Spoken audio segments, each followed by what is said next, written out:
मुझे अब मेरे घर को छोड़ के जाना होगा। हाँ हाँ, मैं घर छोड़ रही हूँ।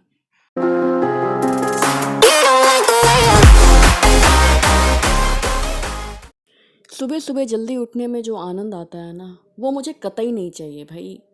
बहरहाल, अर्जेंटली मुझे कहीं जाना था, पैकिंग मेरी हुई नहीं थी, इसी वजह से मैंने 4 बजे जल्दी उठ के बैग पैक करने लगी। हालांकि टाइमिंग बहुत ज़्यादा कम थी मेरे हाथ में, क्योंकि 5 बजे मुझे घर छोड़ना था। इसलिए कम कपड़ों की जोड़ी में मैंने अपना पैकिंग ख़त्म कर मैं घर से चलती बनी। सुबह के 5 बजे सर्दी का आभास होना, इससे मालूम होता है कि ठंड का मौसम जल्दी घुसने वाला है इस साल। नवंबर महीना का दूसरा हफ्ता जो चल रहा है। मैं रहने वाली वेस्ट बंगाल खड़गपुर से। अगर आपके यहाँ भी सर्दी महसूस होती है तो प्रिकॉशंस लेते चलें। देखते ही देखते हमारा पहला टोल गेट तक हम पहुँचे। सफ़र भी अभी बहुत लंबा था, करीबन 7-8 घंटे का रास्ता। काफ़ी लंबी रूट थी, वेस्ट बंगाल खड़गपुर टू उड़ीसा भुवनेश्वर। मैं आई हुई थी खंडगिरी मणिपाल हॉस्पिटल फॉलोअप के लिए। हमारे पास कैश ना के बराबर थी, इसलिए अम्मा हमारी गई एटीएम कैश विड्रॉ करने। पर नसीब को कुछ और ही मंजूर था। एटीएम में कैश बिल्कुल भी नहीं थी। पर लकीली एटीएम कार्ड से सारी पेमेंट हो गई थी, थैंक्स टू सर्वर। डॉक्टर से मीटअप भी करना था और आज ही घर लौटना भी था।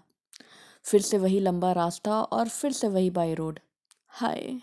टेस्ट रिपोर्ट मिलने में 3 घंटे लगने थे, तो फिर हम गार्डन में बैठ इंतज़ार करने लगे। 12 बजने पे हमारे 3 घंटे पूरे हुए। मैं बेचैन तुरंत गई रिपोर्ट्स लेने। इस बार रिपोर्ट्स कुछ सही नहीं आई थी। बहरहाल हमने डॉक्टर से कंसल्ट किया और डॉक्टर ने हमें कुछ मेडिसिन प्रिस्क्राइब की 1 महीने के लिए। हॉस्पिटल फार्मेसी में एक मेडिसिन अवेलेबल नहीं थी, इसलिए मुझे बाहर से लेना पड़ा। अम्मा हमारी गार्डन में बैठ इंतज़ार कर रही थी।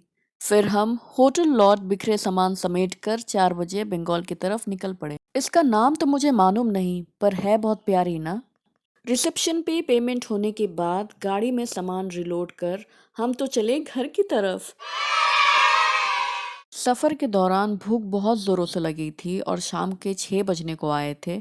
फिर हमने मिलके चाय नाश्ता किया, फिर सफ़र पे चल पड़े। रात के 11 बजे हम घर पहुँचे, थके हारे। आशा करती हूँ कि आपको मेरी ये छोटी सी व्लॉग पसंद आई हो। सब्सक्राइब करे बिना जाइएगा नहीं। आप सभी को धन्यवाद।